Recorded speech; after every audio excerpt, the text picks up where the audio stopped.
So good afternoon to everyone here. Welcome to the 2025 Annual Meetings Governor Talk series. My name is Alfred Kammer. I'm the Director of the European Department of the IMF. I'm very pleased to have with me Minister Stephanie Lose, Denmark's Minister for Economic Affairs. Minister Lose brings a wealth of experience at both the national and European levels. She began her career as a macro analyst at Jyske Bank before teaching economics at the Business Academy Southwest. She chaired the Regional Council of Southern Denmark for nearly a decade, and since 2023 she has served as the Minister for Economic Affairs. Today, she also plays a prominent European role, chairing the EU's Economic and Financial Affairs Council under Denmark's EU presidency. And of course, as you all know, this is at a time where we have Europe navigating geopolitical tensions, economic headwinds, and we are seeing a push for greater strategic autonomy, and her perspective on these issues will be invaluable for us to hear. With that, I will pose the first question to Stephanie. Now, we had Draghi, we had Letta, we had a big layout of a huge reform agenda to transform Europe. The European Commission has been working on proposals. Some of those are now coming out. What do you see as the priorities? And where do you see obstacles to making progress, especially on the political front? Well, first of all, let me say that there is, in the wave of the Letta report and the Draghi report, there is a lot of discussion on what should the European Union do. And I think the European Union is very important. The cooperation we have there, the things that we can do together there is important. But before getting to that, I actually think it's very important that we remind ourselves that every country has its own chance as well as to making a difference. So basically, the impact of the potential national structural reforms that we could be doing in each member state shouldn't be underestimated. And you actually, from the IMF, helped us analyze that, and it shows that there's a tremendous potential on a national level as well. And what we do back home could help us give an even better impact on what we do together at the European Union. So that would actually be my very first point to make, that we shouldn't let the discussion on reports on what to do together shadow the importance of what we should do together, or should do each one of us at home as well. Then at a European level, of course, we can do things together there as well. Everyone is talking about cutting red tape, of course, and having discussions on whether Europe will be the continent with all the museums and the rules, and then the companies went elsewhere. And that shouldn't be the case going forward. So we need to cut red tape, and we need to be better at making better rules in the future when we make new rules. That's an important part. And then capital markets, more integrated capital markets should also be a priority, just to mention a few. But what is happening? When I talk to ministers, everybody agrees on this is the right set of solutions, except for maybe common debt. There's no such agreement, but on all of the other stuff, there's broad agreement. And what is happening? Because these reforms have been discussed for years on end, and they never made any progress. What is different now, and how would you overcome these obstacles? Well, first of all, I think what's different is that there's actually kind of a common reading of what kind of problems is it that we've got. I think the Commission has shown a way forward on a number of things. For example, the concept of omnibuses as a way of saying, okay, we have a stock of regulation that comes with a lot of burdens, a lot of costs. We need to figure out how to simplify, how to make it easier to be citizens, to be a company. The Commission presented several omnibuses, and now we're trying to deliver on that. And we made agreements on the first omnibuses, both in Council and in Parliament. And I'm actually confident that we'll be able to push more of those over the finishing line. And you know what, we have to be honest to say, we still are 27 countries. That won't change. So no one will ever say that Europe will be the place where things happen and everyone, 27 countries and a parliament agree within a month. Sorry, that won't happen. But still, we are now delivering on those, and I'm looking forward to seeing even more omnibus proposals from the Commission. And then it's not a secret that the Danish presidency has got this darling project that we're spending a lot of time on, trying to convince everyone that besides from looking backwards on the stock of regulation, we really need to be much better going forward. So every time we are making a new proposal, it needs to be completely transparent across countries, council formations, companies, state finances. What are the consequences? What are the costs from making things different? What are the costs of administration? What are the benefits? So that we are sure that we do not get excessive burdens. And this shouldn't be perceived as a way of saying we don't want any common regulation in the European Union. That's definitely not the case, because good regulation in Europe comes also with very good consequences, like having a stronger internal market, which could be a potential growth for a source of growth still. Could come with better issues on climate, on environment, consumer protection, and so on. But there shouldn't be unintended burdens, excessive burdens. And my impression is that now we're talking about omnibuses and looking backwards. It's because there were unintended burdens. There were things that weren't transparent enough, that we didn't, decide with our eyes wide open and said, we do this because the benefit is much higher than the potential cost. So we need to get our acts together going forward, do this better. You mentioned already the single market, and the single market has provided huge growth dividends for Europe.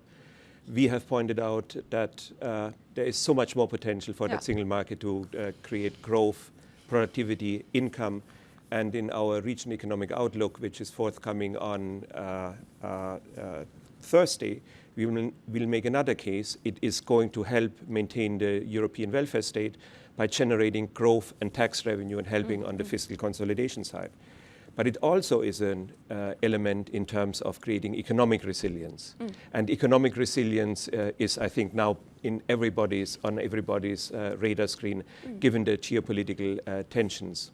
There are views also that this economic resilience requires industrial policy, state aid, competition policy, changes from the way business has been done to establish strategic autonomy of the European Union. What are your views on that? Well, first of all, I think before getting to industrial policy and strategic autonomy and so on, then we need to establish very clearly, as you also say, that there is still a huge potential from the internal market. And it's important that we have a strategy on how to reduce barriers and how to make sure that we get the full potential from the internal market. I think there's been a tendency to say the internal market was something that we created from the 1980s and onward. We're done, all good. We had, as you said, huge growth dividend from that. Now it's time to revisit and say, okay, what needs to be done to make sure that we get the potential that you've shown and others have shown, that we actually bring that forward. So that should be a priority from everyone in the European Union.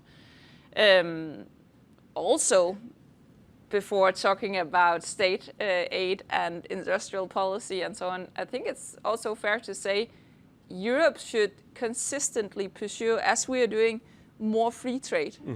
We should be an ongoing defender of the good things that come from free trade, the prosperity and wealth that it's given us. So when we are pursuing trade deals with Mercosur, that we are now getting close to the finishing line with, India, Indonesia, and so on, then that's because new markets are also new markets of opportunity for the companies of Europe. And then turning to the difficult question on state aid and strategic autonomy. Well, in general, from a European perspective, it's very important then when we walk this line that we really, really do it carefully. Because if we use industrial policy in Denmark, for example, we really should make sure we do it in a way where it's not a question of those jobs or companies, if they are placed in Denmark, or if we are starting to compete with them not being placed in Spain or Poland. So it's just 27 European countries using state finances competing against each other, because then we'll all lose. Yeah. And that really doesn't make any sense. There's plenty of things we could use our state finances for than competing with each other on that. That being said, of course there could be and there will be areas where Europe as a whole, in terms of strategic autonomy, has to make sure that we can hold our own. Could be on defense industry, as an example. Of course, we also need to be aware of distribution lines across the world. Where are we vulnerable if we don't have our own production or our own access? And we are all open to that. We're also discussing, as many others, rare metals and so on. So basically, this is an important discussion.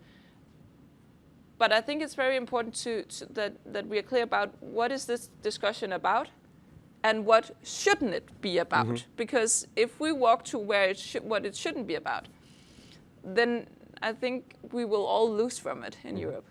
You mentioned already the state finances. And one proposal from us is actually to use the multi-annual financial framework, the MFF, more effectively. Make it performance-based. That is a European Commission proposal. We also suggest to actually double the money spent on European public goods. You mentioned defense, there is energy, there is R&D, because that helps for a coordinated response, and it helps actually to save money across Europe, because doing it together is cheaper. Do you have any hope that this this MFM will actually deliver? We have a very nice chart showing the initial reception by countries, and we had colors going from green to red. And when you're looking at it, it's pretty reddish all over. So a lot of red lines were actually already drawn. Well, I guess on that case, everything is as it's always been when you start a new discussion on a budget. Well, of course, this is a very difficult situation, because everyone could agree on what we would like to spend money on, or maybe not everyone, but everyone is aware that there's a lot of things that we need to do on defense, on green transition, on strategic autonomy, on research, on development. So there's a lot of things that we need to do. We all agree on that. Not many would like to pay for it, though. So basically, I guess that's the problem that we've got. Both because you always find things you would like to do back home, but also because basically there is not a lot of fiscal space within the European economies. So when that's a given, and it is, because we can't, like, with the magic, won't get more fiscal space. There's only hard work to get that, and that's reforms. So basically, when that's the case, then there's no other way than saying it's really very important that we prioritize. So that's the first given. The budget could be bigger than it is today, but basically, even if it were to get bigger, there won't be enough funds for what everyone wants. So we need to prioritize. Then we need to think about how to unlock the potential of private capital, so that the answer to every European problem won't end up being which fiscal budget should pay, but also how do we actually unlock the potential of also channeling more private capital into the specific things that are important to us. And then I agree that the things that we should do together, and if we want to do more new things together, then we also need to discuss what shouldn't we do anymore. So that's the prioritization discussion that needs to be had. We haven't really started the negotiations yet. We are trying to get as far as we can under the Danish presidency, potentially having a first negotiation box. But there's still way to go. This is a 27 budget, so we still have time to get more greens and less reds. Okay, very good. We surely hope for that, because in the end, the budget is a very powerful tool to advance actually the European reforms, because they are supportive of all of that. Yeah, and I agree with you that it would be good to a much larger extent have a connection between funds from the budget and I guess in the IMF you would call it conditionality or something. We would like call that. it conditionality. Yeah. So linking reform efforts with funds from the budget, that's a good thought. Basically, it is very important that we do not get a new bureaucratic monster. Yeah. And I think some of the experiences that were to be had from the Next Gen EU, I think some of the member states would say that it's been a bit tough. So we need to find a way of striking the right balance between conditions on one side and also making it work in practice on the other side. Yeah. But the the Next Generation EU fund had shown actually that it makes the political economy easier by condition needs to be met in order to get grant or loan financing. That's a good explanation actually we need to do if we want to get the money. Yeah. Just doing reform and saying we need to do is a difficult act to undertake for a politician. Yeah, I completely buy that it's difficult. However, the consequences of not doing it could end up being very difficult as well. Yes. So, yeah. And certainly for the medium term. Yeah. And for governments who stay in power, the medium term is then the next government, and if they haven't done the reforms, they are at the same level of problems they had before, or even bigger problems. Yeah. Yeah. Moving to Denmark. Denmark was and is a big winner of globalization, but also Denmark then is being very vulnerable to the geopolitical tensions which are happening now, and you have experienced that. What was the impact of the changed global environment for you? What are you doing about it internally? Are you doing any reforms in order to deal with these kind of issues? Well, first of all, it's a given that Denmark is a very small and a very open economy. So in that way, we are really, as you say, very vulnerable to what happens in the world around us. That's also why having a solid economic foundation is basically even more important for us. And the reform efforts from different Danish governments since the 1980s, basically, and from difficult political parties, have been a roadmap to a very solid economic foundation in Denmark. And that also means that even sometimes when we are hit by shocks in the recent years, the pandemic, the inflation, wars, disruption of distribution lines and so on, then of course we can feel it, but the impact is not as substantial as it could be, because our foundation is very solid. And I actually think that's a point in itself, that you make yourself less vulnerable if you have a sound economy. We were able to do much more from like a fiscal expansion point of view when it's difficult times, if you actually got fiscal space and if you got a sound economy. So sound foundation in combination with being a small and open economy has proven to actually work for us. And you have a flexicurity model that you can actually buffer these things so that they're not becoming hardship, but actually becoming an opportunity to upskill labor and retrain labor when shocks hit? Well, the flexicurity is a very important part of the way the Danish labor market works. And basically it's about giving the companies flexibility. So it's, I guess one would say it's easy to lay off people if you have to, also easy to hire new ones without a lot of commitments. That makes it easier to redirect the labor to where it's most needed, and also to adjust if some branches are going up and others are going down. Then it's combined with a public support net for those potentially getting fired. So you actually have something to live on and a room for searching for new jobs. And then it's again combined with the active labor market policy, where we are trying to do things to make it easier for people to find a new job, and also have requirements for them for a number of jobs they need to actually apply for and stuff like that, having conversations with them. We're trying to do that a bit less bureaucratic than we did earlier, and I will see how that reform goes, talking about reforms. But I think it's a key to having a flexible labor market that's also good for companies.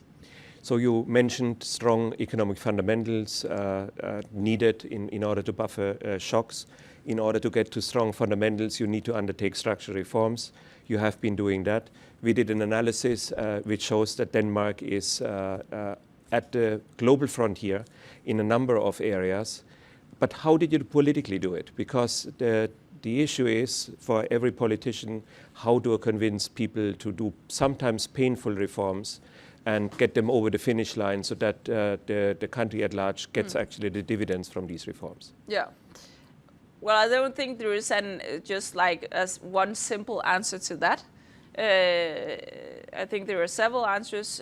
One answer is that it's been deeply rooted in the Danish political tradition and the Danish society tradition to try to gather people with different point of views, different opinions, and see if we can find solutions. We did that on the labor market back in the 1800s and start 1900s with the unions and the industry trying to find solutions. We did that from a political point of view. There's been a tradition for large political agreements across different parties also for more than 100 years. That's laid the foundation, and we try to build on that. Different parties try to build on that, trying to actually gather across different point of views, different opinions. And we also have a tradition where if we have like difficult society problems, things that we need to do, to have an independent group of experts going through that area, so that we have the same basic foundation to discuss based on. And that could be on retirement age, could be on taxation of the CO2 emissions from farming, which has been a really difficult discussion. It could be on a new labor market system. So we did that on numerous occasions, and it's not as if it then turns into politics one-on-one, because politicians should be able to tweak and change and add and subtract and so on, but it lies a foundation that you can work on. So those, I guess, and then finally, if one last thing I would mention, it's a tradition to work with planning horizons that stretch, taking your question into mind, beyond the election period. So for example, right now, we are working with that 2030 plan for the Danish economy, and that means a plan that will stretch beyond the next election, which is 26. And I guess next time we'll do a planning period, I guess it will be for 2035, for example. So that's also a way of working with it. Any of that replicable for the rest of Europe, for other European countries, or is that very Denmark specific? Well, some things lie within political culture and tradition and history, of course, but things you can work with. For example, the concept of having experts or different kind. It's not only like experts like in professors from universities. It could be expert on a given industry or expert on a given area or people working with it as well. You could copy that and use that. I'm a huge fan of it because it gives a much more qualified discussion, also on a political level. Working with planning horizons that stretch, we actually copied that and put that into the new framework on fiscal rules in the European Union, saying that if you want a longer adjustment period on deficit or debt, then you need to make reforms and you need to show a way forward on that. So that's also, I guess we would like to say that's kind of a Danish way of also affecting the European Union as well. Good. Thank you very much. This is an opportunity for you to ask questions. Yes, please.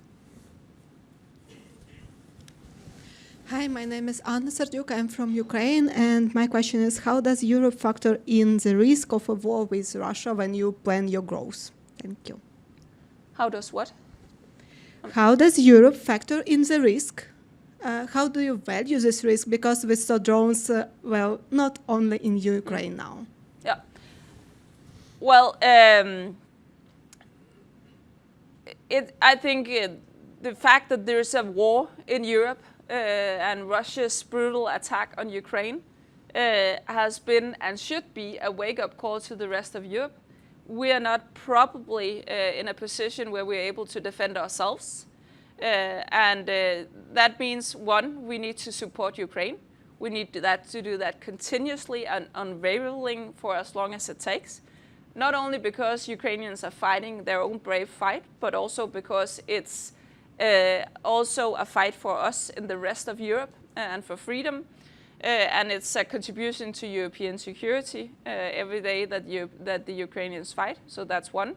The second thing is we need to boost our own defense spending, and we need to do it quickly. We moved in Denmark from below 2% at the time where Ukraine was attacked by Russia to now being around 3.5% of GDP. We see it also in other European countries. And that's a way of recognizing that security is definitely a very important part of being able to live freely, and also having the Danish EU presidency has two priorities: European defense and security and European competitiveness. And those go hand in hand. If you don't have a strong competitive economy, you haven't got enough money for your defense. And if you haven't got a strong defense and if you don't invest in your security, then you can't be sure that you actually have a competitive economy to live in. So basically, those go hand in hand. Okay, we have time for one more question. Yes, over there, please. Thank you for sharing. I'm Xin Yu from World Bank. So you mentioned about green transition. So as we can see, here in US is pulling back, and still in China, they're advocating that. So I'm just curious, is green transition still a priority for EU or for Denmark? And what are some more cost-effective measures we can do for a green transition? Thank you.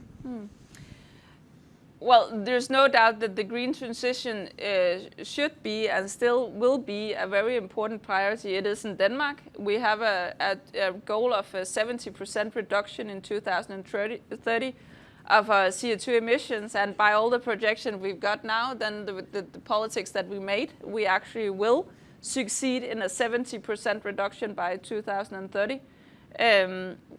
So still a very important agenda. Of course, it's also an agenda that is being challenged because of the worries of competitiveness, because of the worries of social balance, the cost of green transition. It's not for free.